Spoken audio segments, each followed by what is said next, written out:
Alright people, what's going on? Space Cowboy here. Welcome back to the channel with another video for you guys today. Before we get started with today's video, please make sure to drop a like down below. It's been helping the channel a lot, so I would greatly appreciate it if you could continue to do so. Thank you so much.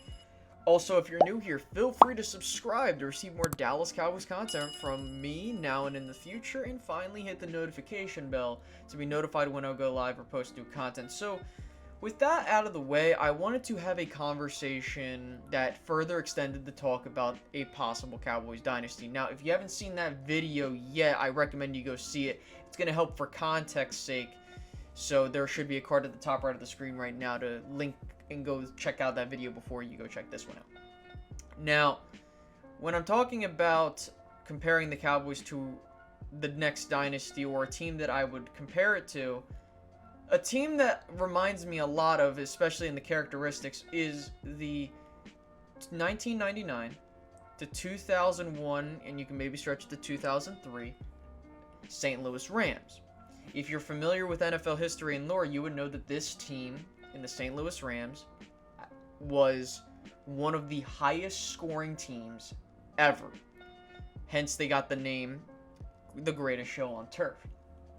Now, looking at their success from 1999 to 2003, they went to the playoffs 4 times. They won the conference championship twice and a Super Bowl title. Now, many people thought at the time... Now, this team came out of nowhere. Back in 1998, the team was 4-12. They had a massive turnaround, and all around, it was just... No one saw this team coming. And with that, they had a high-powered offense behind Kurt Warner and him playing at an MVP caliber level. And then you had a dynamic running back in Marshall Faulk. And also, in that 1999 season, they added Torry Holt in the 1999 draft. They added him with the 6th pick alongside of Isaac Bruce. And both of them were extremely dynamic receivers. And alongside that had Hall of Fame tackle Orlando Pace. With all this together, they were able to put up one of the best offenses ever in NFL history. Now, the key thing here is, and I know some of you in the comment section will think I'm crazy for even comparing the Cowboys when we haven't seen them play a game. Listen, I'm not trying to sit here and say that this is what's going to happen. I'm saying it has the potential to be a reality. And it's not crazy to think about, okay? So, I'll set the stage really quickly. So, with the Rams back then, like I mentioned, they went 4-12 in 1998. They were not a good football team. The team was not good whatsoever. They recently came in from LA a couple seasons ago. And so, they're still adding some pieces. So, they brought in Marshall Faulk. In the draft, they added Torry Holt, who would have a very damn good career, and a couple other pieces. But they had a foundation to work with if things would go their way. And as you know the story, Trent Green got hurt in the preseason, and Kurt Warner ends up becoming the starter. And that's when, you know, the magic happens. Kurt Warner ends up taking this team on a very, very damn good run. And, you know, really, he was the conductor of the train, so to speak, because, you know, this team, and granted, it had a ton of pieces to it. They had the guy, and they had the coach, and they had the roster, everything aligned for them to go on a tear and get to the Super Bowl where they would defeat the Titans. Now, upon that Super Bowl win, they wouldn't win the Super Bowl again. However, they would have 2 more seasons of sustained success and a 10-6 season the following year, and they lost in the wild card round to the Saints, and a 14-2 season, arguably, and people still argue this, I still recall to this day, whether or not the 99 or 2001 Rams, which one was better, because both teams were really damn good, record-wise and statistically speaking. Now, unfortunately, they lost to the Patriots in that 2001 Super Bowl. And the following year, they would go 7-9, and they would have a 12-4 season in 2003 before they lost to the Panthers in a double overtime game. And so the key thing here is, yes, they had a window of success that was really damn good. And I think that the Dallas Cowboys can definitely replicate this. Now, for context, the Cowboys over the last 4 seasons have gone 13-3, 9-7, 10-6, and 8-8. Okay? And the farthest they've gone is the divisional round where they lost. Now, what's key here is that we're getting a new coach in, and the roster is more or less put together. So, when I looked at those Rams teams just to see what they had, and yes, they had a ton of, solid players to help fill the roles when needed and make sure that they were able to get the job done. So there's that.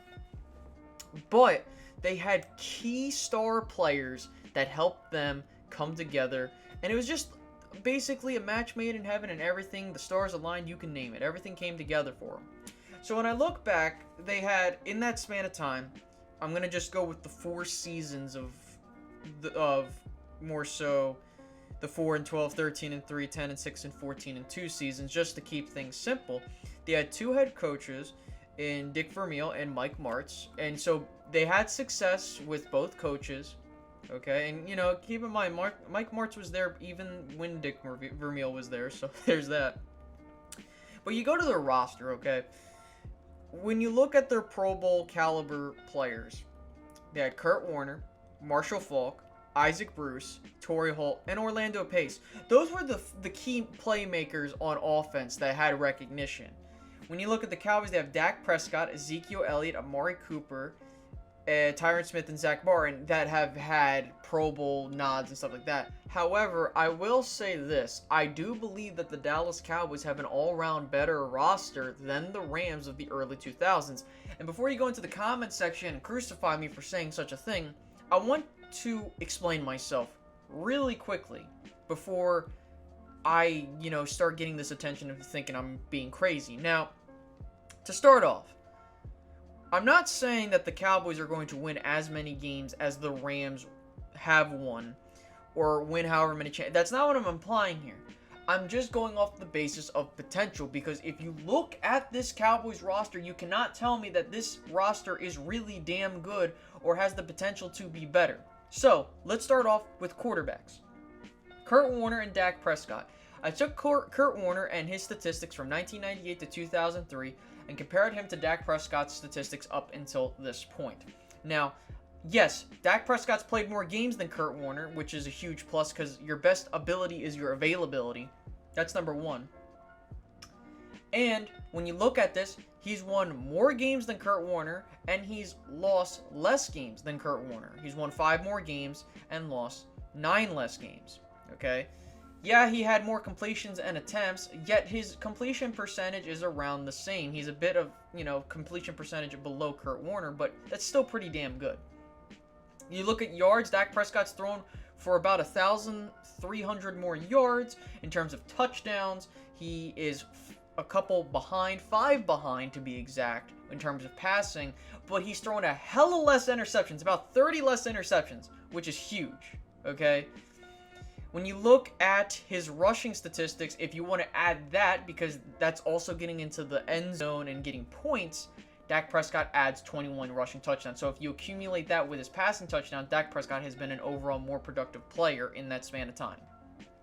Now, again, based off of how things were, yeah, Kurt Warner had better highs than Dak Prescott in terms of throwing touchdowns and this, that, and a third. However, Dak Prescott nearly threw for 5,000 yards in his most recent season, and odds are he would have probably had more touchdowns if certain things went certain ways. Now, I'm not saying that Dak Prescott's perfect or he's this amazing, special, he's better than Patrick Mahomes, better than Tom. No. However, don't be afraid and don't be, naive in thinking that Dak Prescott is not good, because guess what? Dak Prescott is really damn good, considering what he's done up to this point and what he's been having to work with. Because coaching matters too, and this is exhibit 2 in this situation. You look at coaching, right? Coaching can make or break your team.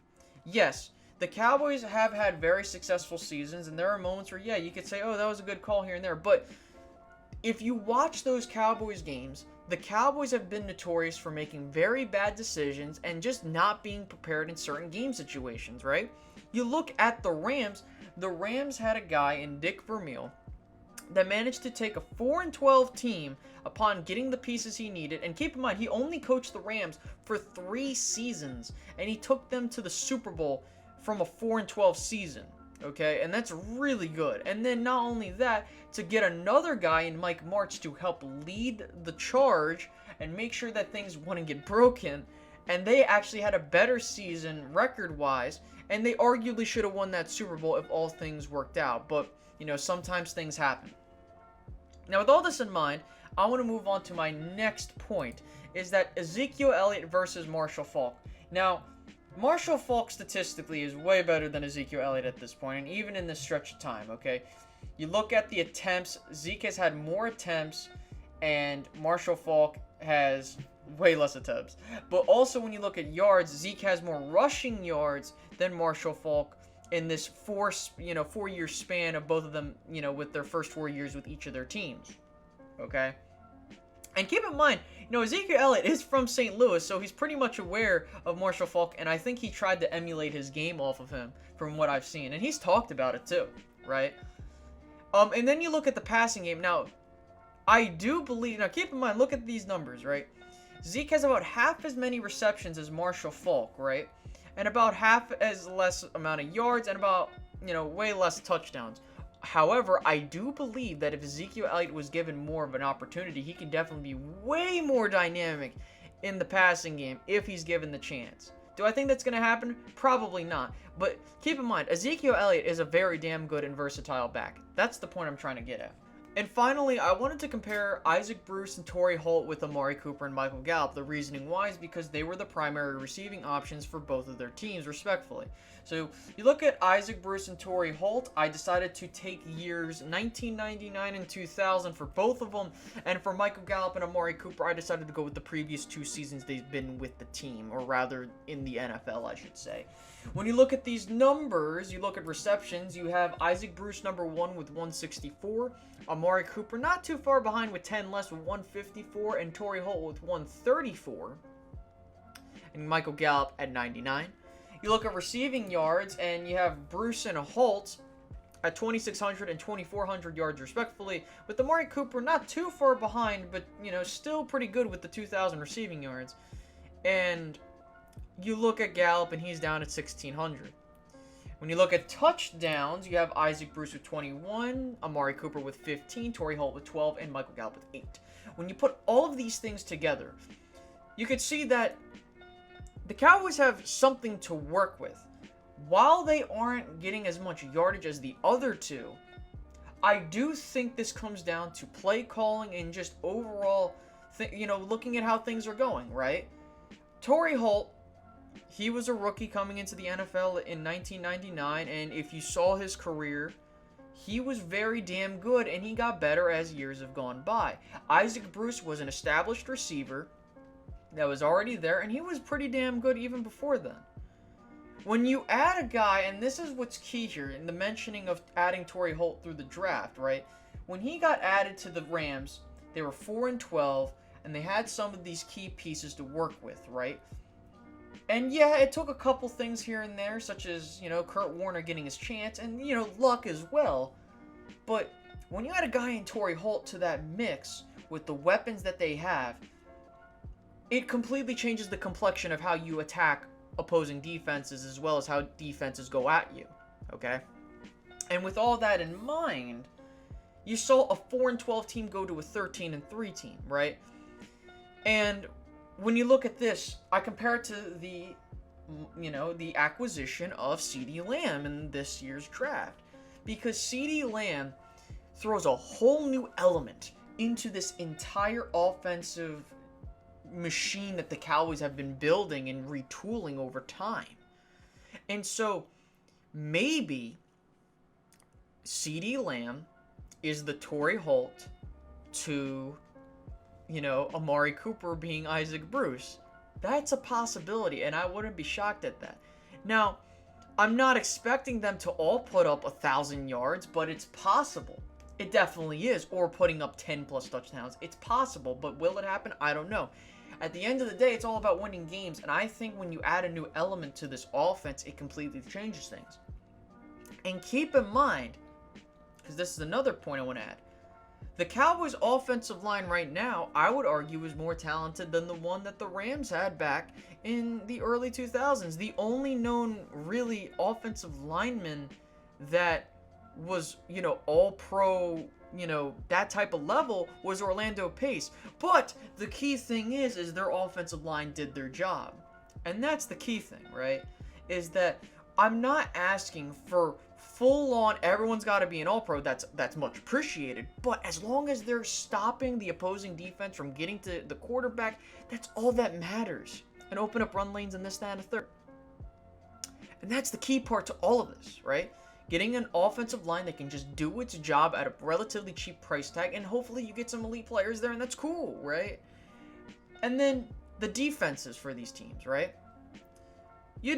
What's crazy about this is that the Rams didn't have any notable players on defense other than Dre Bly. I remember that he was one of those guys. I know that there was a couple others. Unfortunately, I forget off the top of my head, and I apologize. But I vividly remember from that 2001 squad, all the Pro Bowlers they had were offense. And pretty much that's where most of, that team got it, obviously. Hence, the greatest show on turf. They were an offensive juggernaut that the league had not seen before. And that's how they were able to win games. They had a supercharged offense and did just enough on defense to make key stops and also sometimes generate turnovers to get the offense back on the field and get some more points on the board. Strengthen your strength, and the Cowboys have that strength, is offense. And when we look at this window is wide open for the Cowboys to go straight into the NFL season now and in the future and wreak some havoc. Will they? Jury's still out. I'm not implying that they will do this, but it is certainly a possibility. And don't let anyone tell you that you're being crazy for thinking this, because guess what? Many people, including Cowboys fans, have been kind of taken back with how the team's done because of the coaching staff and because of the decisions that were made in game scenarios. However, there are some Cowboys fans that are still shell-shocked from Jason Garrett, but I do firmly believe that this team's on the right track, and if they can get this thing going, I don't know what I could tell you. I mean, no of the starters on offense, from what I've gauged, are above the age of 30. And that's really good. And all of them are under contract till like 2022, 2021. I'm pretty sure it's 2022. And that's really good. You keep the core together. Decide on who needs to move and who doesn't need to move. And continue to let this thing run. Put all the pieces together. Hold it together until the wheels fall off. And I think that the Cowboys have that recipe for success. I want to hear what you guys have to say down below in the comment section. I've gone on for long enough. So, with all that in mind, I hope you guys loved this video. Please make sure to leave a like. Make sure to subscribe if you're new here. Hit the notification bell if you haven't already. If you made it to the end of this video, thank you guys so much. You're awesome. And I'll be seeing you guys later. Peace out, guys. Bye-bye.